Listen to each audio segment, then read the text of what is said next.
Our current year's economic growth is estimated to be at 7%. It is notable that this is the highest among all the major economies. This is in spite of the massive slowdown globally caused by COVID-19 and the war. The Indian economy is therefore on the right track, and despite a time of challenges, heading towards a bright future. Today, as Indians stand with their head held high and the world appreciates India's achievements and successes, we are sure that elders who had fought for India's independence will, with joy, bless us in our endeavors going forward as well. Our focus on wide-ranging reforms and sound policies implemented through Sabka Prayas, resulting in Jan Bhagidari and targeted support to those in need, helped us perform well in trying times. India's rising global profile is because of the several accomplishments: unique world-class digital public infrastructure, example, Aadhaar, CoWIN and UPI, COVID vaccination drive in unparalleled scale and speed, proactive role in frontier areas such as achieving the climate-related goals, Mission Life and National Hydrogen Mission. During the COVID-19 pandemic, we ensured that no one goes to bed hungry with a scheme to supply free food grains to over 80 crore persons for 28 months. Continuing our commitment to ensure food and nutritional security, we are implementing from 1st January 2023 a scheme to supply free food grain to all Antyodaya and priority households for the next 1 year. Under PM Garib Kalyan Anna Yojana, the entire expenditure of about 2 lakh crore will be borne by the central government. In these times of global challenges, the G20 presidency gives us a unique opportunity to strengthen India's role in the world economic order. With the theme of Vasudhaiva Kutumbakam, we are steering an ambitious, people-centric agenda to address global challenges and to facilitate sustainable economic development. The government's efforts since 2014 have ensured for all citizens a better quality of life and life of dignity. The per capita income has more than doubled to 1.97 lakh rupees. In these 9 years, the Indian economy has increased in size from being 10th to 5th largest in the world. We have significantly improved our position as well as a well-governed and innovative country with a conducive environment for business as reflected in several global indices. We have made a significant progress in many sustainable development goals. The economy has become a lot more formalized, as reflected in the EPFO membership, more than doubling to 27 crore and rupees 7,400 crore digital payments of 126 lakh crore rupees through UPI in 2022. The efficient implementation of many schemes with universalization of targeted benefits has resulted in inclusive development. Some of the schemes are 11.7 crore household toilets under Swachh Bharat mission, which is achieved, 9.6 crore LPG connections under Ujjwala, 220 crore COVID vaccination of 102 crore persons, 47.8 crore PM Jan Dhan bank accounts, insurance cover for 44.6 crore persons under PM Suraksha Bima and PM Jeevan Jyoti Yojana, and cash transfer of 2.2 lakh crores of rupees to 11.4 crore to over 11.4 crore farmers under PM Kisan Samman Nidhi. Our vision for the Amrit Kal includes technology-driven and knowledge-based economy with strong public finances and a robust financial sector. To achieve this, Jan Bhagidari through Sabka Saath, Sabka Prayas is essential. The economic agenda for achieving this vision focuses on three things. First, facilitating ample opportunities for citizens, especially the youth, to fulfill their aspirations. Second, providing strong impetus to growth and job creation.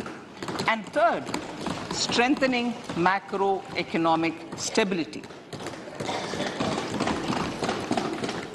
To service these focus areas in our journey to India at 100, we believe that the following four opportunities can be transformative during Amrit Kal. Economic empowerment of women.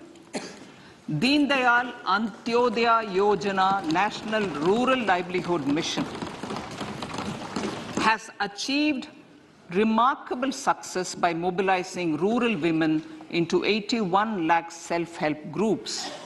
We will enable these groups to reach the next stage of economic empowerment through formation of large producer enterprises or collectives, with each having several thousand members and managed professionally. They will be helped with raw materials supply and for better design, quality, branding, and marketing of their products. Through supporting these policies, they will be enabled to scale up their operations to serve the large consumer markets, as has been the case with the several startups growing into unicorns. PM Vishwakarma Kaushal Samman, PM Vikas. For centuries, traditional artisans and craftspeople who work with their hands using tools have brought renown for India. They're generally referred to as Vishwakarma. The art and the handicraft created by them represents the true spirit of Atmanirbhar Bharat. For the first time, a package of assistance for them has been conceptualized. The new scheme will enable them to improve the quality, scale, and reach of their products, integrating them with the MSME value chain. The components of this scheme will include not only financial support, but also access to advanced skill training, knowledge of modern digital techniques, and efficient green technologies, brand promotion, linkage with local and global markets, digital payments, and social security. This will greatly benefit the scheduled castes, scheduled tribes, OBCs, women, and people belonging to the weaker sections. Tourism. The country offers immense attraction for domestic as well as foreign tourists. There is a large potential to be tapped in tourism. The sector holds huge opportunities for jobs and entrepreneurship for youth in particular. Promotion of tourism will be taken up on mission mode with active participation of states, convergence of government programs, and public-private partnerships. Green growth. We are implementing many programs for green fuel, green energy, green farming, green mobility, green buildings, and green equipment, and policies for efficient use of energy across various economic sectors. These green growth efforts help in reducing carbon intensity of the economy and provides for large-scale green job opportunities.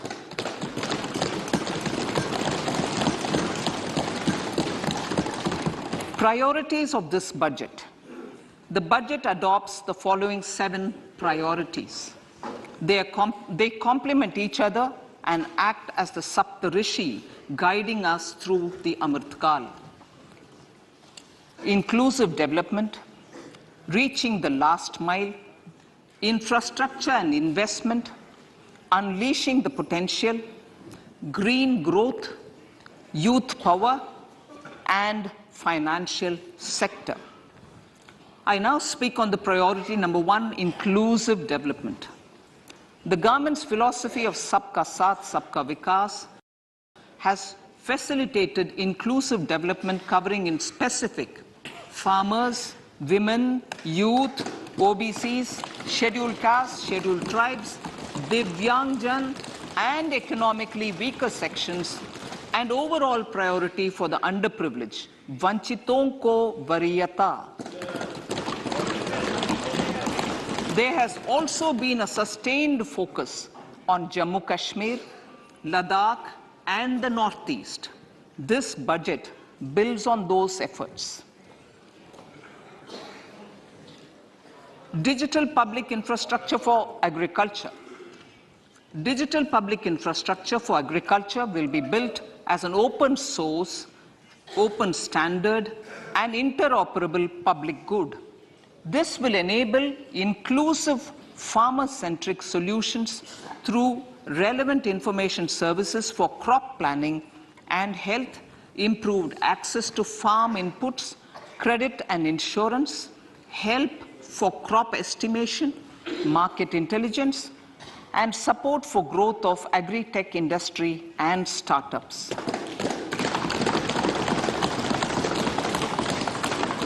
An agriculture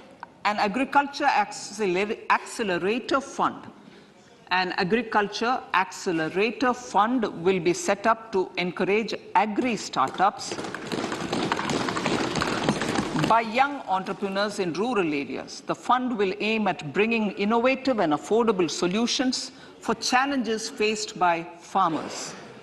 It will also bring in modern technologies to transform agricultural practices, increase productivity and profitability. To enhance the productivity of extra long staple cotton, we will adopt a cluster-based and value chain approach through public-private partnerships. This will mean collaboration between farmers, state, and industry for input supplies, extension services, and market linkages. We will launch an Atmanirbhar Clean Plant program to boost availability of disease-free, quality planting material for high-value horticultural crops at an outlay of 2,200 crores. Global hub for millets, which are Sri Anna. India is the forefront.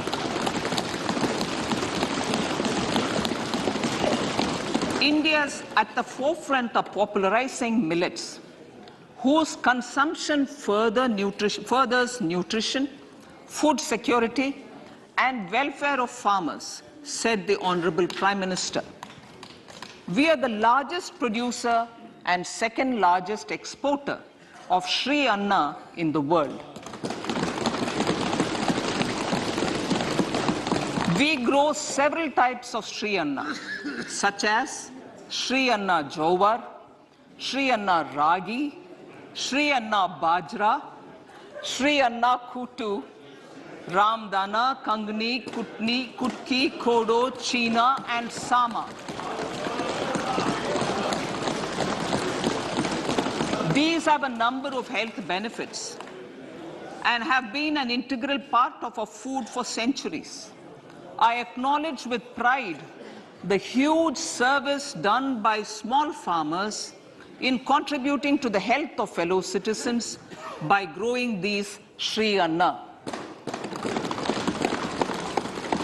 Now, to make India a global hub for Sri Anna, the Indian Institute of Millet Research, ideally Indian Institute of the Sri Anna Research, Hyderabad, will be supported as the center of excellence for sharing best practices, research and technologies with targeted investment of 6,000 crores to further enable activities of fishermen, fish vendors and micro and small entrepreneurs, improve value chain efficiencies and expand the market. For farmers, especially small and marginal farmers and other marginalized sections, the government is promoting cooperative-based economic development model. A new Ministry of Cooperation was formed with a mandate to realize the vision of Sahkar se Samriddhi. To realize this vision, the government has already initiated computerization of 63,000 primary agricultural credit societies with an investment of 2,560 crores, 2,516 crores. In consultation with all the stakeholders and the states, model bylaws for PACS were formulated, enabling them to become multi-purpose PACS. A national cooperative database is being prepared for countrywide mapping of cooperative societies. With this backdrop, we will implement a plan to set up massive decentralized storage capacity.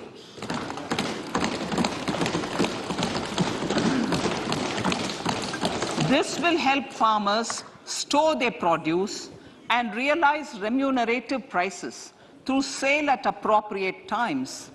The government will also facilitate setting up of a large number of multi-purpose cooperative societies, primary fishery societies, and dairy cooperative societies in uncovered panchayat and villages in the next 5 years.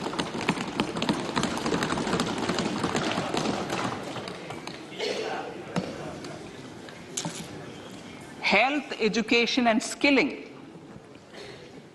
157 new nursing colleges will be established in co-location with the existing 157 medical colleges established since 2014.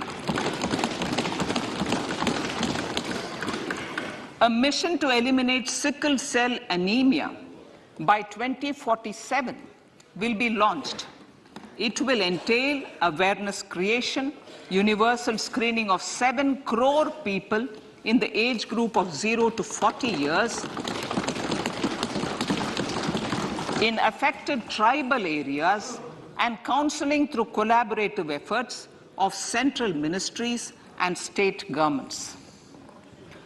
Facilities in select ICMR labs, Indian Council for Medical Research Labs, will be made available for research by public and private medical college faculty and private sector R&D teams for encouraging collaborative research and innovation. A new program to promote research and innovation in pharmaceuticals will be taken up through centers of excellence. We shall also encourage industry to invest in research and development in specific priority areas. Dedicated multidisciplinary courses for medical devices will be supported in existing institutions to ensure availability of skilled manpower for futuristic medical technologies, high-end manufacturing and research. Teachers training. Teachers training will be re-envisioned through innovative pedagogy, curriculum transaction, continuous professional development, dipstick surveys, and ICT implementation. The District Institute of Education and Training will be developed as vibrant institutes of excellence for this purpose.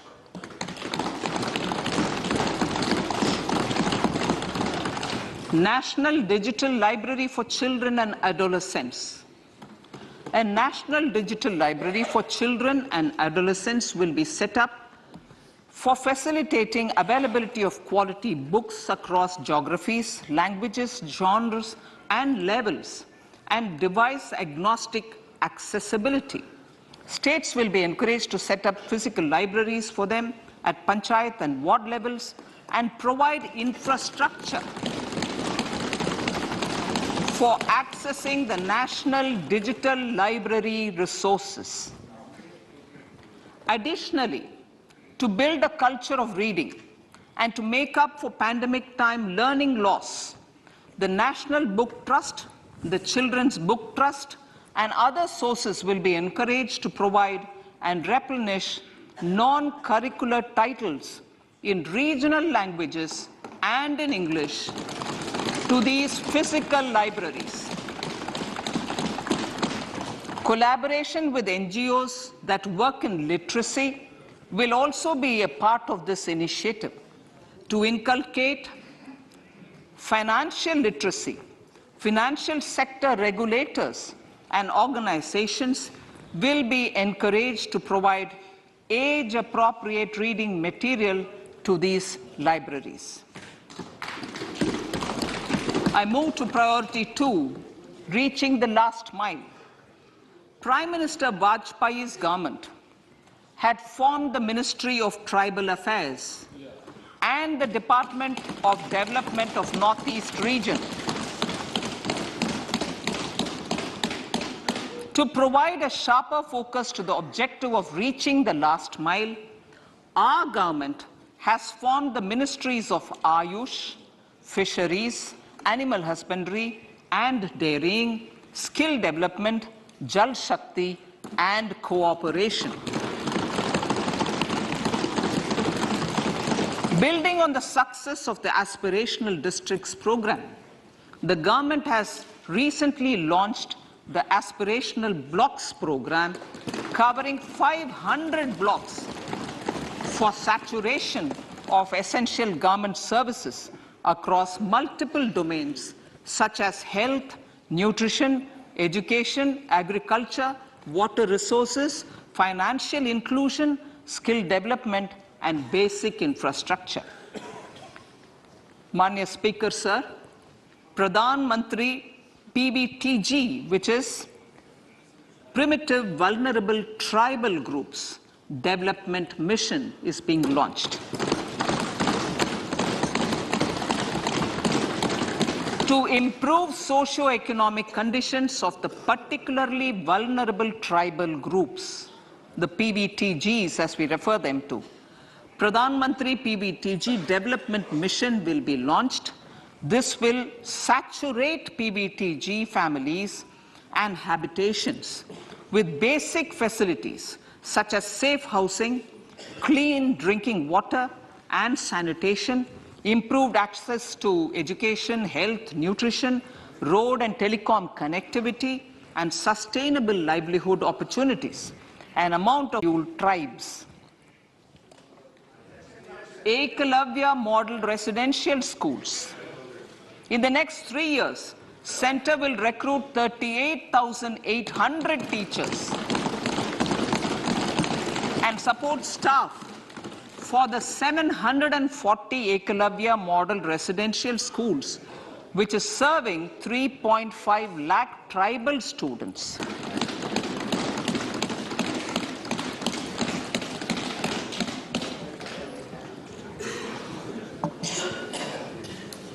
In the drought-prone central regions of Karnataka, central assistance of 5,300 crore will be given to Upper Bhadra project to provide sustainable micro-irrigation and filling up of surface tanks for drinking water. PM Awas Yojana. The outlay for PM Awas Yojana is being Support for poor prisoners. For poor persons who are in prisons and unable to afford the penalty or the bail amount, required financial support will be provided. Priority number 3, infrastructure and investment. Investments in infrastructure and productive capacity have a large multiplier impact on growth and employment. After the subdued period of the pandemic, private investments are growing again. The budget takes the lead once again to ramp up the virtuous cycle of investment and job creation. Honorable Speaker, sir, the capital investment outlay is being increased steeply for the 3rd year in a row by 33% to 10 lakh crores, which would be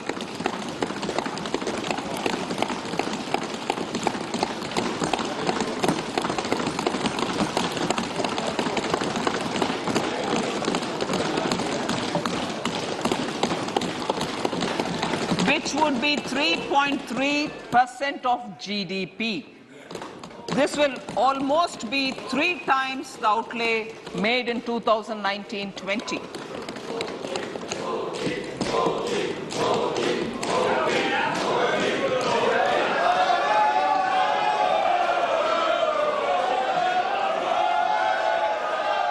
This substantial increase in recent years is central to the government's efforts to enhance growth potential and job creation, crowd in private investments, and provide a cushion against global headwinds. The direct capital investment by the centre is complemented by the provision made for creation of capital assets through grants and aids to state. The effective capital expenditure of the centre is budgeted at 13.7 lakh crore rupees, which will be 4.5% of GDP. Support to state governments for capital investment. I have decided to continue the 50-year interest-free loan to state governments for 1 more year to spur investment in infrastructure and to incentivize them for complementary policies actions with a significantly enhanced outlay of 1.3 lakh crores. The newly established Infrastructure Finance Secretariat will assist all stakeholders for more private investment in infrastructure, including railways, roads, urban infrastructure, and power, which are predominantly depend on public resources. The harmonized master list of infrastructure will be reviewed by an expert committee for recommending the classification and financing framework suitable for Amartkal. A capital outlay, I'm talking about railways now, sir, Honorable Speaker, railways. A capital outlay of 2.40 lakh crores has been provided for the railways. This is the highest ever outlay this highest ever outlay is about 9 times the outlay made in 2013-14. 100 critical transport infrastructure projects for last and first mile connectivity for ports, coal, steel, fertilizer and food grain sectors have been identified. They will be taken up on priority with investment of 75,000 crores, including 15,000 crore from private sources. 50 additional airports, heliports, water aerodromes, and advanced landing grounds will be revived for improving regional air connectivity.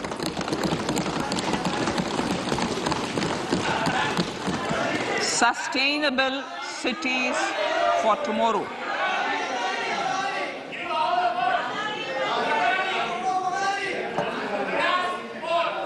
States and cities will be encouraged to undertake urban planning urban planning reforms and actions to transform our cities into sustainable cities of tomorrow.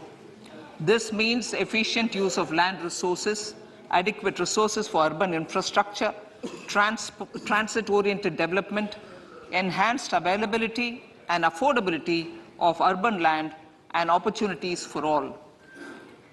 Through property tax governance reforms and ring-fencing user charges on urban infrastructure, cities will be incentivized to improve their creditworthiness for municipal bonds. Like the RIDF, an Urban Infrastructure Development Fund will be established through use of priority sector lending shortfall. This will be managed by the National Housing Bank and will be used by public agencies to create urban infrastructure in Tier 2 and Tier 3 cities. States will be encouraged to leverage resources from the grants of the 15th Finance Commission as well as existing schemes to adopt appropriate user charges while accessing the UIDF. We expect to make available 10,000 crore rupees per annum for this purpose. All cities and towns will be enabled for 100% mechanical desludging of septic tanks and sewers to transition from manhole to machine hole mode.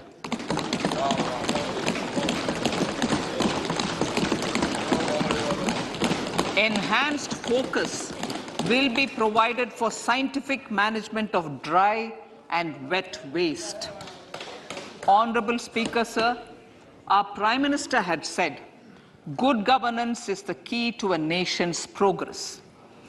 Our government is committed to providing a transparent and accountable administration which works for the betterment and welfare of common citizens. Mission Karma Yogi.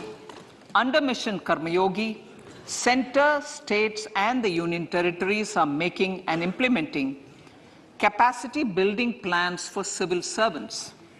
The government has also launched an integrated online training platform, I Got Karma Yogi, to provide continuous learning opportunities for lakhs of government employees to upgrade their skills and facilitate people-centric approach. Sir, for enhancing ease of doing business, more than 39,000 compliances have been reduced and more than 3,400 legal provisions have been decriminalized. For furthering the trust-based governance, we have introduced the Jan Vishwas Bill to amend 42 central acts. This budget proposes a series of measures to unleash the potential of our economy. Centers of Excellence for Artificial Intelligence. For realizing the vision of Make AI in India and Make AI Work for India, 3 centers of excellence for artificial intelligence will be set up in top educational institutions. Leading industry players will partner in conducting interdisciplinary research, develop cutting-edge applications, and scalable problem solutions in the areas of agriculture, health, and sustainable cities. This will galvanize an effective AI ecosystem and nurture quality human resources in the field. National Data Governance Policy. To unleash innovation and research by startups and academia, a national data governance policy will be brought out. This will enable access to anonymized data. The KYC process will be simplified, adopting a risk-based instead of one-size-fits-all approach. The financial sector regulators will also be encouraged to have a KYC system fully amenable to meet the needs of digital India. One-stop solution for identity and address updating. A one-stop solution for reconciliation and updating of identity and address of individuals maintained by various government agencies, regulators, and regulated entities will be established using DigiLocker service and Aadhaar as foundational identity. Speaker, sir, common business identifier.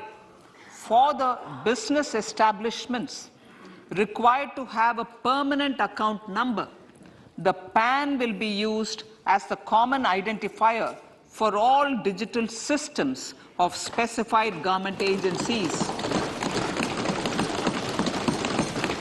This will bring ease of doing business, and it will be facilitated through a legal mandate. For obviating the need for separate submission of same information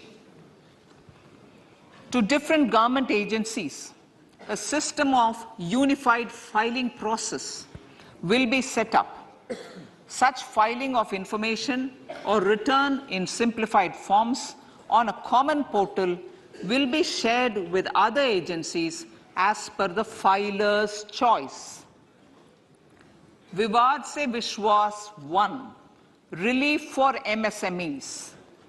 In cases of failure by MSMEs to execute contracts during the COVID period, 95% of the forfeited amount relating to the bid or performance security will be returned to them by government and government undertakings.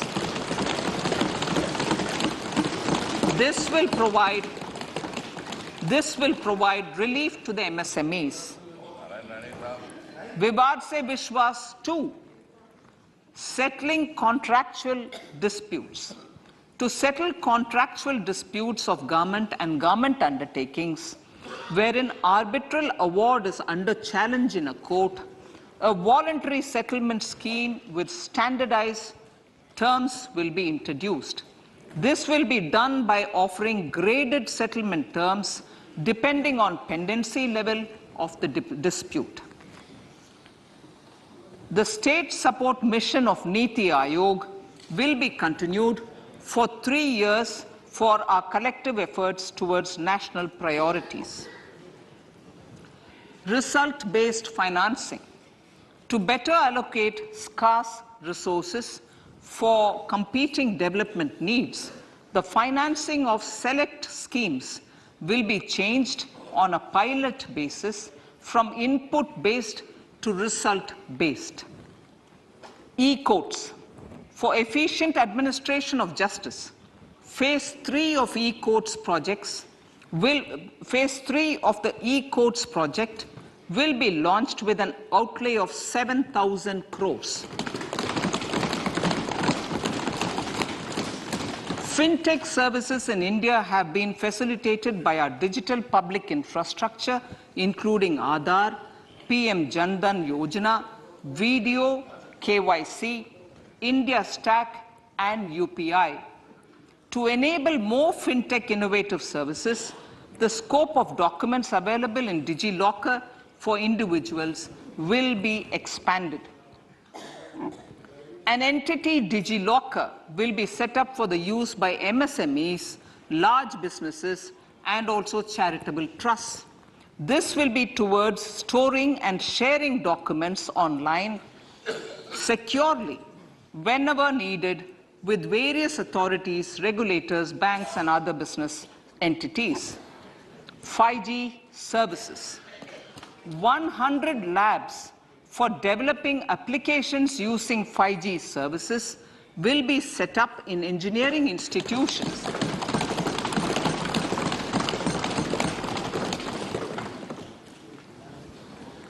To realize a new range of opportunities, business models, and employment potential, the labs will cover, among others, applications such as smart classrooms, precision farming, intelligent transport systems, and healthcare applications.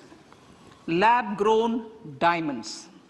Lab-grown diamonds is a technology and innovation-driven emerging sector with high employment potential. These environment-friendly diamonds, which have optically and chemically the same properties as natural diamonds. To encourage indigenous production of LGD, lab-grown diamond seeds and machines, and to reduce import dependency, a research and development grant will be provided to one of the IITs for 5 years. To reduce the cost of production, a proposal to review the custom duty on LGD seeds will be indicated in Part B of the speech. I come to the fifth priority, Honorable Speaker, sir, green growth. Honorable Prime Minister has given a vision for life or lifestyle for environment to spur a movement of environmentally conscious lifestyle. India is moving forward firmly for the Panchamrit, the net zero carbon emission by 2070 to usher in green industrial and economic transition. This budget builds on our focus on green growth. The recently launched National Green Hydrogen Mission, with an outlay of 19,700 crores, will facilitate transition of the economy to low carbon intensity, reduce dependence on fossil fuel imports, and make the country assume technology and market leadership in this sunrise sector. Our target is to reach an annual production of 5 MMT by 2030. Energy transition. This budget provides for 35,000 crores for priority capital investment towards energy transition and net zero objectives and energy security by Ministry of Petroleum and Natural Gas. To steer the economy on sustainable development path, battery energy storage systems with capacity of 4,000 MWH will be supported with viability gap funding. A detailed framework for pumped storage projects will also be formulated. Renewable energy evacuation. The interstate transmission system for evacuation and grid integration of 13 gigawatt renewable energy from Ladakh will be constructed with investment of 20,700 crore, including central support of 8,300 crores. Green credit program.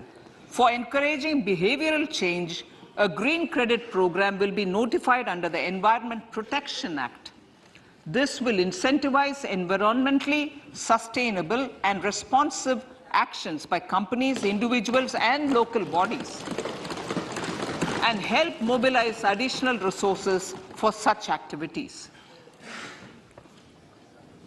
PM Program for Restoration, Awareness, Nourishment, and Amelioration of Mother Earth, PM Pranam, will be launched to incentivize states and union territories to promote alternative fertilizers and balanced use of chemical fertilizers. Go Bardhan scheme. 500 new waste-to-wealth plants under Go Bardhan, galvanizing organic bio-agro resources done. Go Bardhan scheme will be established for promoting circular economy. These will include 200 compressed biogas plants, including 75 plants in urban areas, and 300 community or cluster-based plants at a total investment of 10,000 crores. I will refer to this in Part B also. In due course, a 5% CBG mandate will be introduced for all organizations marketing natural and biogas. For collection of biomass and distribution of biomanure, appropriate fiscal support will also be provided. Bharatiya Prakritik Kheti Bio-Input Resource Centers. Over the next 3 years, we will facilitate 1 crore farmers to adopt natural farming. For this, Honorable Speaker, 10,000 bio-input resource centers will be set up, creating a national level distributed micro-fertilizer and pesticide manufacturing network. Mishti.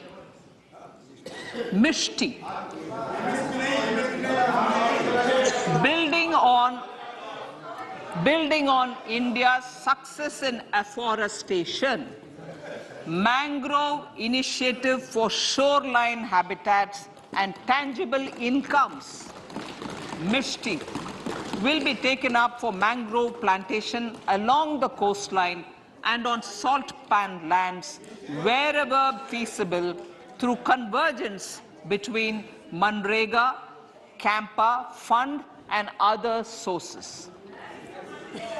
Amrit Dharohar. Wetlands are vital ecosystems which sustain biological diversity. In his latest Man Ki Baat, the Prime Minister said, now, I quote, now the total number of Ramsar sites in our country has increased to 75, whereas before 2014, there were only 26, unquote. Local communities have always been at the forefront of conservation efforts.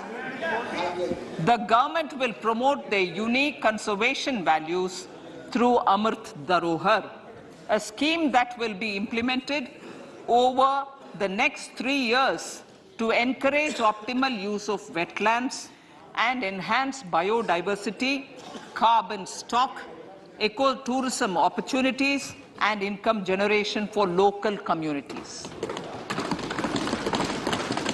Coastal shipping. Coastal shipping will be promoted as the energy efficient and lower cost mode of transport, both for passengers and freight, through PPP mode with viability gap funding. Vehicle replacement. Vehicle replacement is an important continuing policy, replacing the old political,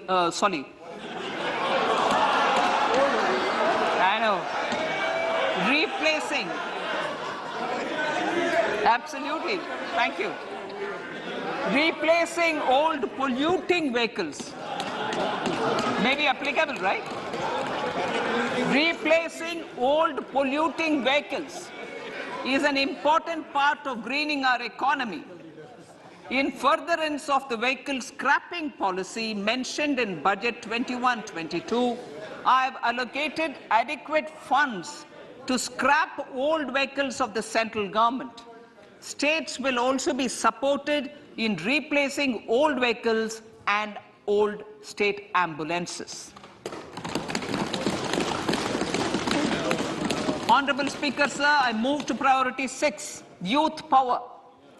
To empower our youth and help the Amrit PD realize their dreams, we have formulated the national education policy, which is very wide in its scope, but one of the things is also to focus on skilling, adopted economic policies that facilitate job creation at scale and have supported business opportunities. Pradhan Mantri Kaushal Vikas Yojana. Pradhan Mantri Kaushal Vikas Yojana 4.0 will be launched to skill lakhs of youth within the next 3 years.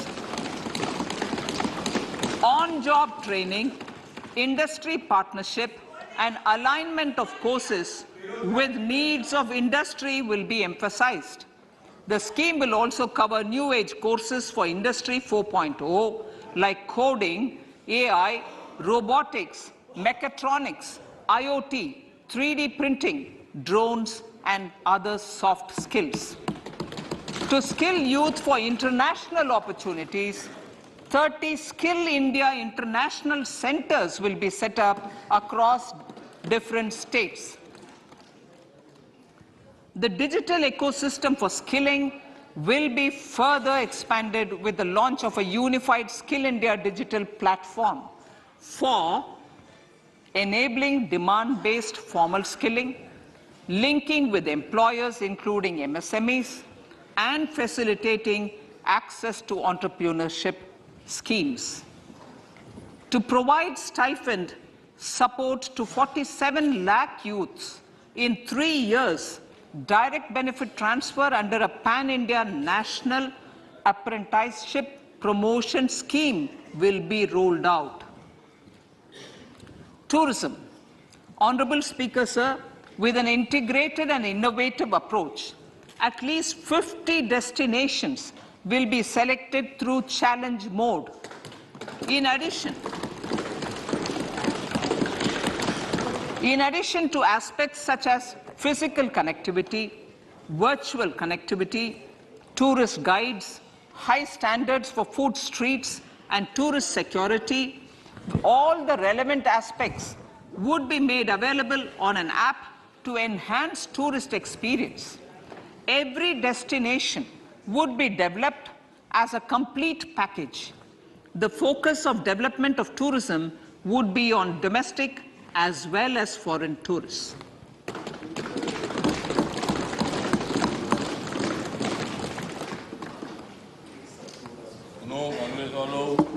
Sector-specific skilling and entrepreneurship development will be dovetailed to achieve the objectives of Dekho Apna Desh initiative. This was launched as an appeal by the Honorable Prime Minister to the middle class to prefer domestic tourism over international tourism.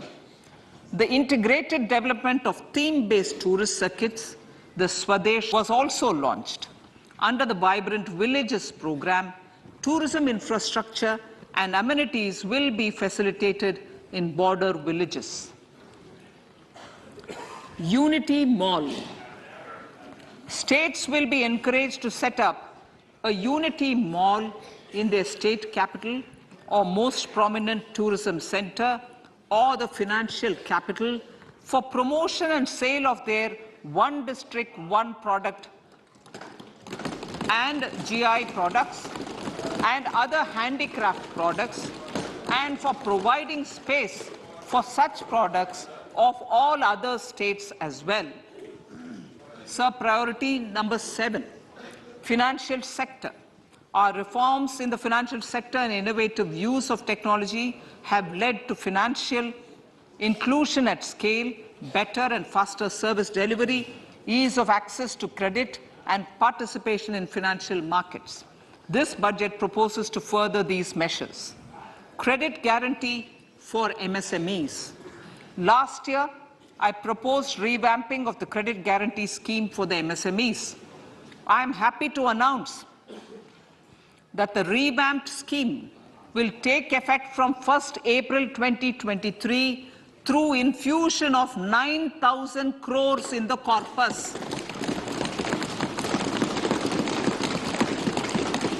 This will enable additional collateral-free guaranteed credit of 2 lakh crores of rupees. Further, the cost of credit will be reduced by about 1%. A national financial information registry will be set up to serve as a central repository of financial and ancillary information. This will facilitate efficient flow of credit, promote financial inclusion, and foster financial stability. A new legislative framework will govern this credit public infrastructure and will be designed in consultation with the RBI.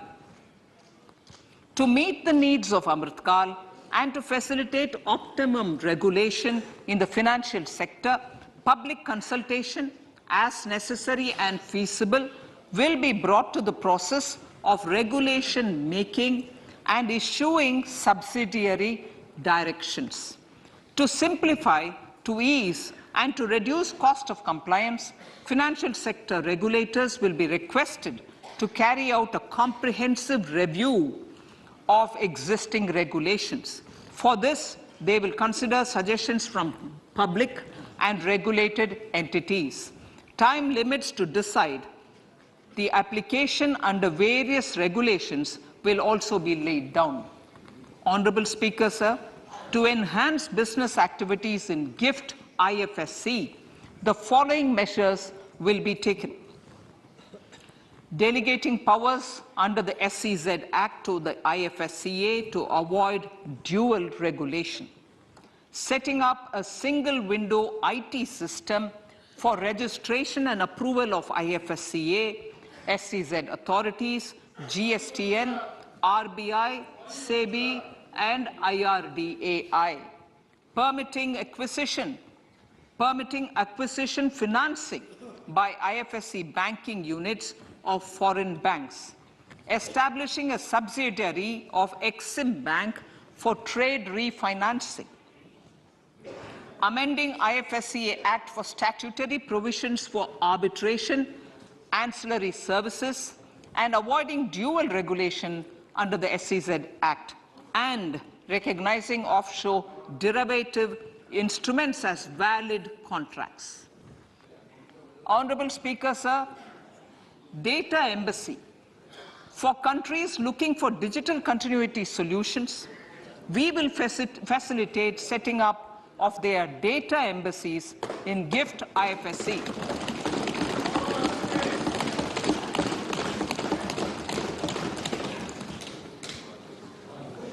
Improving governance and investor protection in banking sector. To improve bank governance and enhance investors' protection, certain amendments to the Banking Regulation Act, the Banking Companies Act, and the Reserve Bank of India Act are being proposed. Capacity building in securities market. Honorable Speaker, sir, to build capacity of functionaries and professionals in the securities market, SEBI will be empowered to develop, regulate, maintain, and enforce norms and standards for education in the National Institute of Securities Markets and to recognize award of degrees, diplomas, and certificates. A central processing center will be set up for faster response to companies through centralized handling of various forms filed with field officers under the Companies Act.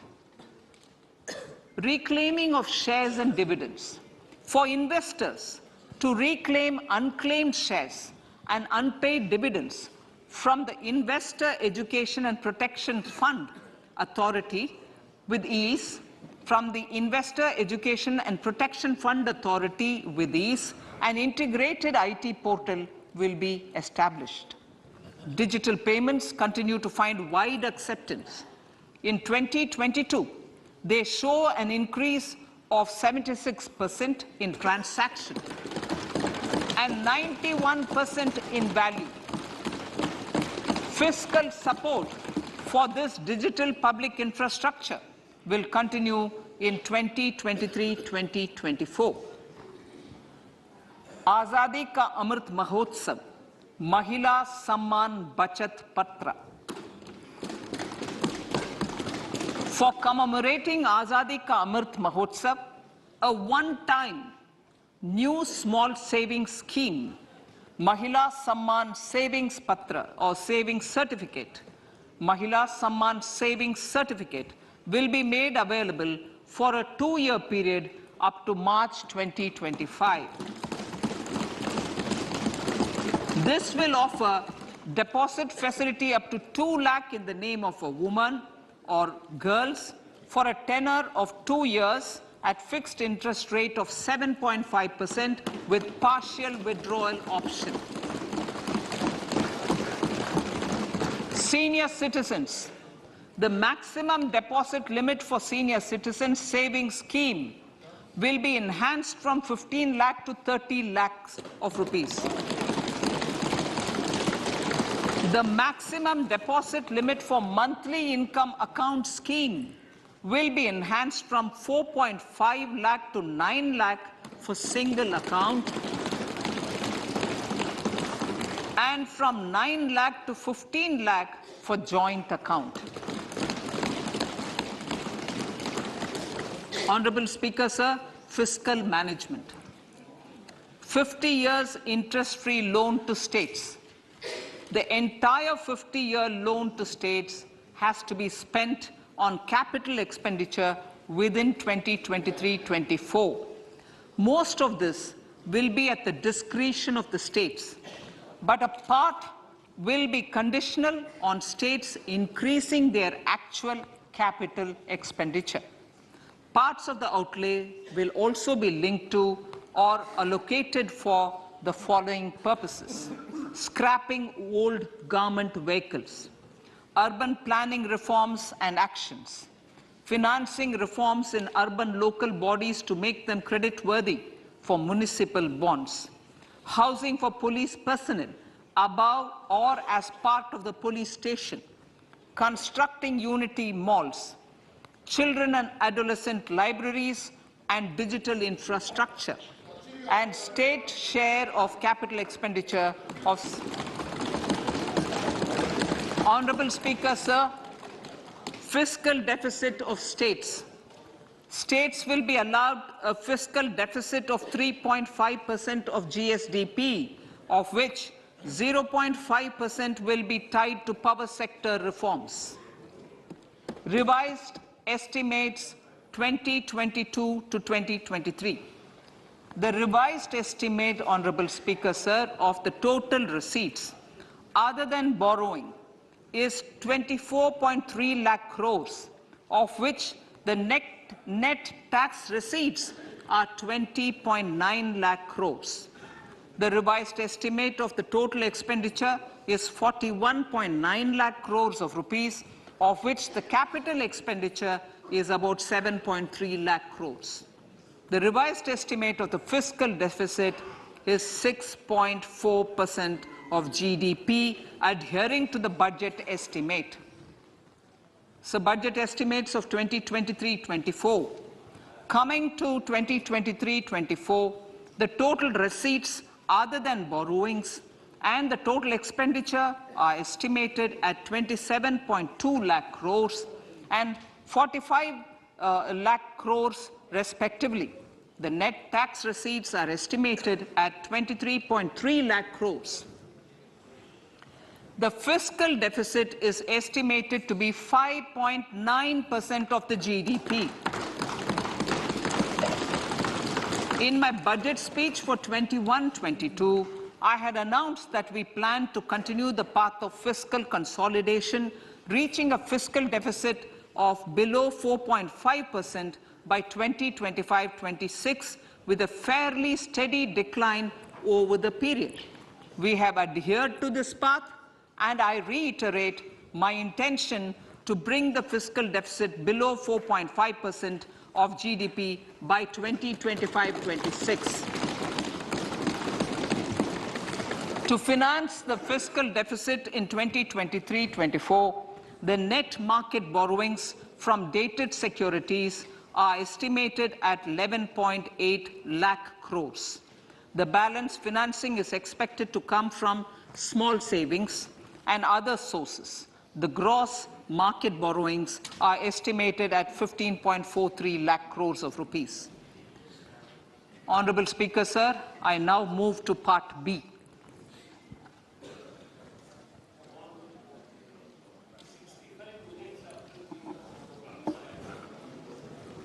Indirect taxes. My indirect tax proposals will aim to promote exports, boost domestic manufacturing, enhance domestic value addition, encourage green energy and mobility. A simplified tax structure with fewer tax rates helps in reducing compliance burden and improving tax administration. I propose to reduce the number of basic customs duty rates on goods other than textiles and agriculture from 21 to 13. As a result, there are minor changes in the basic custom duties, cesses and surcharges on some items including toys, bicycle, automobiles and naphtha. Green mobility. To avoid cascading of taxes on blended compressed natural gas, I propose to exempt excise duty on GST paid compressed biogas contained in it. To further provide impetus to green mobility, customs duty exemptions is being extended to import of capital goods and machinery required for manufacture of lithium-ion cells for batteries used in electrical vehicles as well. Electronics. As a result of various initiatives of the government, including phased manufacturing program, mobile phone production in India has increased from 5.8 crore units valued at about 18,900 crore in 2014-15 to 31 crore units valued at 2,75,000 crore in the last financial year. To further deepen domestic value addition in manufacturing of mobile phones, I propose to provide relief to customs duty. I propose to provide relief in customs duty on import of certain parts and inputs like camera lens and continue the concessional duty on lithium-ion cells for batteries for another year. Similarly, to promote value addition in manufacture of televisions, I propose to reduce the basic customs duty on parts of open cells of TV panels to 2.5%. Electrical. To rectify inversion of duty structure and encourage manufacturing of electric kitchen chimneys, the basic custom duty on electric kitchen chimney is being increased from 7.5% to 15%, and that on heat coils for these is proposed to be reduced from 20% to 15%. Chemicals and petrochemicals. Denatured ethyl alcohol is used in chemical industry. I propose to exempt basic customs duty on it. This will also support the ethanol blending program and facilitate an endeavor for energy transition. Basic customs duty is also being reduced on acid-grade fluorospar from 5% to 2.5% to make the domestic fluorochemicals industry competitive. Further, the basic customs duty on crude glycerin for use in manufacture of epichlorohydrin is proposed to be reduced from 7.5% to 2.5%.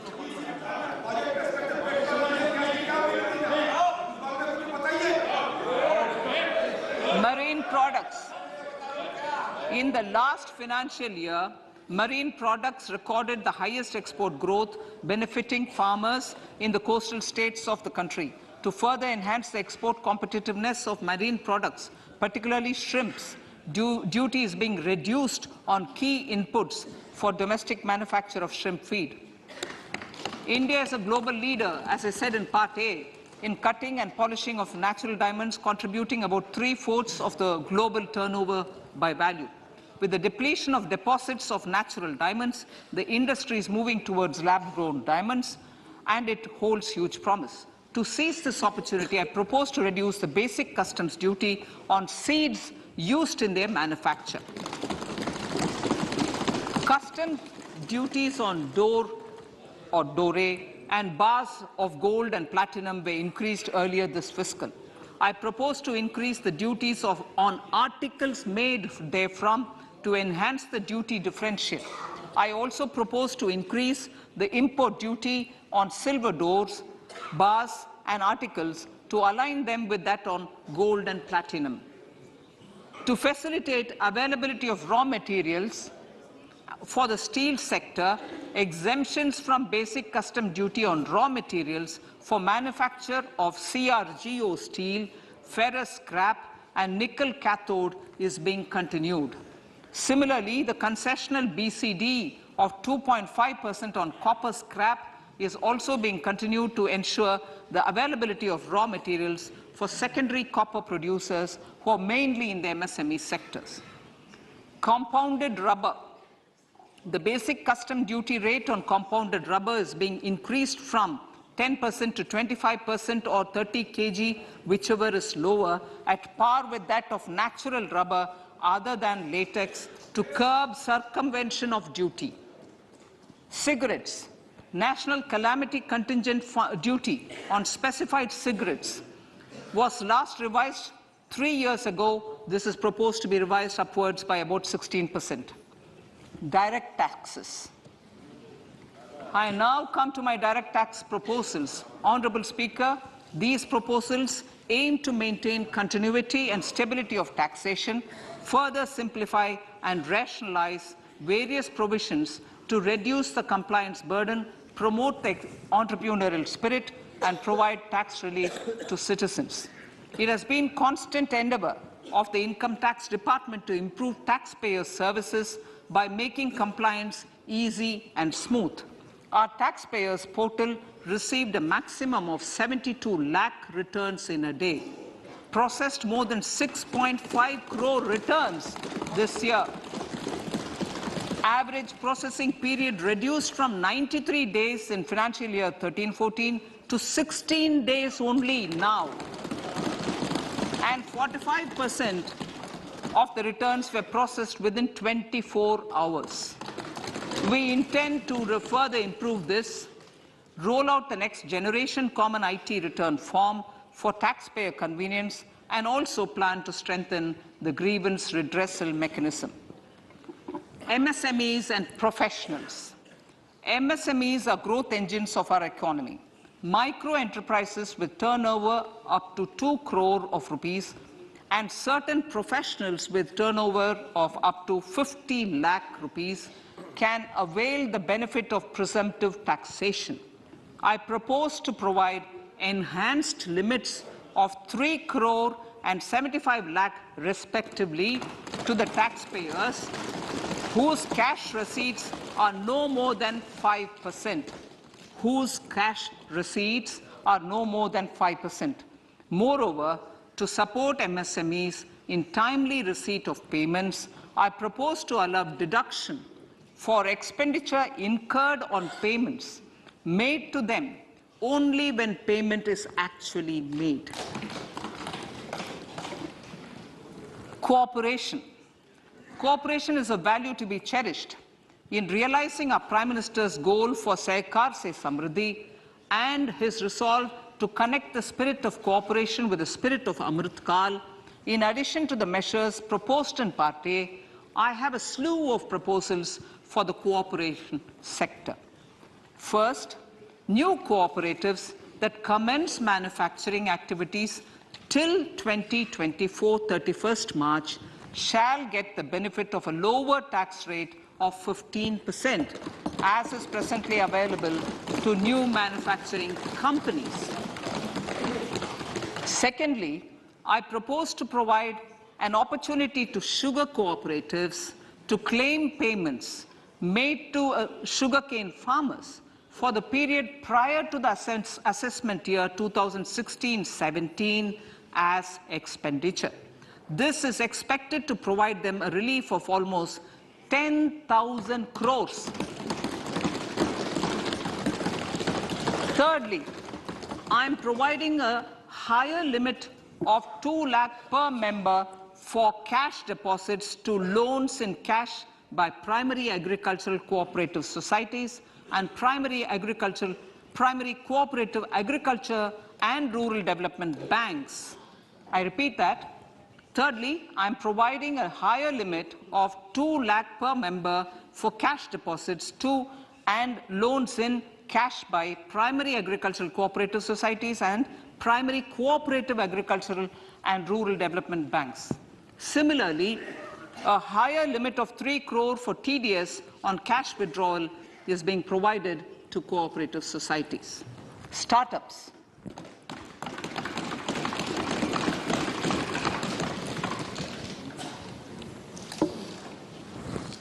Entrepreneurship is vital for a country's economic development.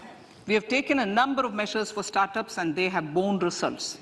India is now the third largest ecosystem for startups globally and ranks second in innovation quality among middle-income countries.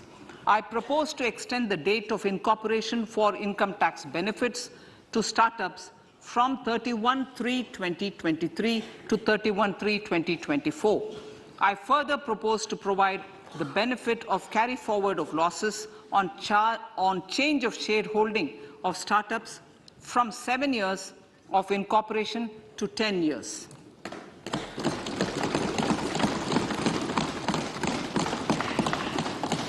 To reduce the pendency of appeals at commissioner level, I propose to deploy about 100 joint commissioners for disposal of small appeals. We shall also be more selective in taking up cases for scrutiny of returns already received this year. Better targeting of tax concessions. For better targeting of tax concessions and exemptions, I propose to cap deduction from capital gains on investment in residential house under Section 54 and Section 54F to 10 crores. Another proposal with similar intent is to limit income tax exemption from proceeds of insurance policies with very high value. Rationalization. Honourable Speaker, sir, there are a number of proposals relating to rationalization and simplification. Income of authorities, boards, and commissions set up by statutes of union or state for the purpose of housing, development of cities, towns, and villages, and regulating and developing an activity or matter is proposed to be exempted from income tax. Other major measures in this direction are removing the minimum threshold of 10,000 for TDS and clarifying taxability relating to online gaming, not treating conversion of gold into electronic gold receipts and vice versa as capital gains, reducing the TDS rate from 30% to 20% on taxable portion of EPF withdrawals in non-PAN cases, and taxation on income for market-linked debentures. Other major proposals in the finance bill relate to the following: extension of period of tax benefits to funds relocating to IFSC, GIFT City till 31/3/2025, decriminalization under Section 276A of the Income Tax Act, allowing carry forward of losses on strategic disinvestment, including that of IDBI Bank, and providing EEE status to Agnivir Fund. Personal income tax.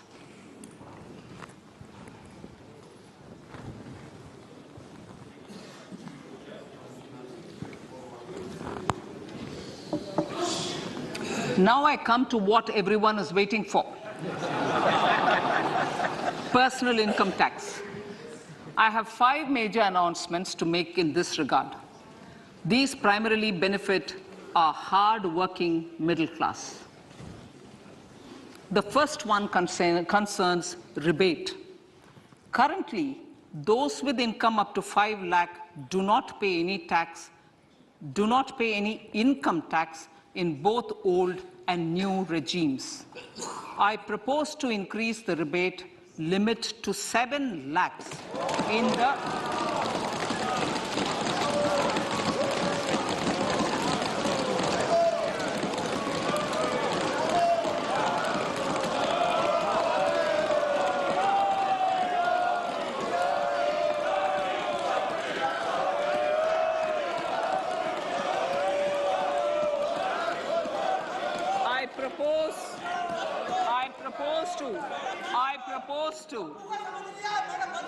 I propose to increase the rebate limit to 7 lakh in the new tax regime. Thus, persons in the new tax regime with income up to 7 lakhs will not have to pay any tax at all. The second proposal relates to middle-class individuals. I had introduced in the year 2020 the new personal income tax regime with 6 income slabs starting from 2.5 lakh. I propose to change the tax structure in this regime by reducing the number of slabs to 5 and increasing the tax exemption limit to 3 lakhs. The new tax rates are 0 to 3 lakh, nil. 3 to 6 lakhs, 5%. 6 to 9 lakhs, 10%. 9 to 12 lakh, 15%. 12 to 15 lakhs, 20%. And above 15 lakhs, 30%. This will provide major relief to all taxpayers in the new regime. An individual with an annual income of 9 lakhs will be required to pay only 45,000 rupees. This is only 5% of his or her income. It is a reduction of 25% on what he or she is required to pay now. That is 60,000. So in the place of 60,000, it is now only 45,000. Similarly, an individual with an income of 15 lakh rupees would be required to pay only 1.5 lakh or 10% of his income or her income, a reduction of 20% from the existing liability of 1,87,500 rupees. My third proposal is for the salaried class and the pensioners, including family pensioners, for whom I propose to extend the benefit of standard deduction to the new tax regime. Each salaried person with an income of 15.5 lakh rupees or more will thus stand to benefit by 52,500 rupees. My fourth announcement in personal income tax is regarding the highest tax rate, which in our country is 42.74%. This is among the highest in the world. I propose to reduce the highest surcharge. Rate from 37% to 25% in the new tax regime.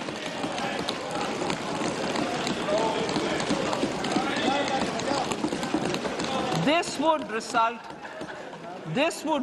in reduction of the maximum rate.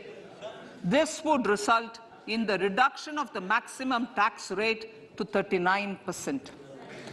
Lastly, the limit of 3 lakh rupees for tax exemption on leave encashment on retirement of non-government salaried employees was last fixed in the year 2002, when the highest basic pay in the government was only 30,000 rupees per month. In line with the increase in the government salaries, I am proposing to increase this limit to 25 lakh rupees.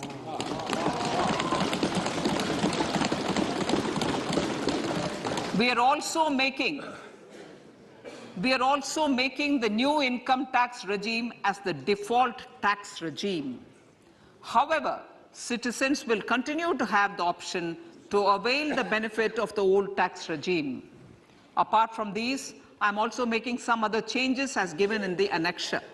As a result of these proposals, revenue of about 38,000 crore to 37,000 crore in direct taxes and rupees 1,000 crore in indirect taxes will be foregone, while revenue of about 3,000 crore will be additionally mobilized. Thus, the total revenue foregone is about 35,000 crores annually. Honorable Speaker, sir, with these words, I commend the budget to this august House.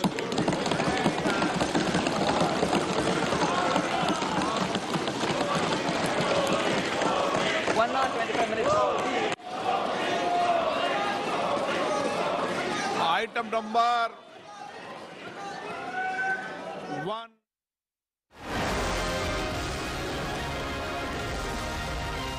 लहलहाती फसल, भरे पूरे खेत खलिहान, हर किसान का बस यही अरमान।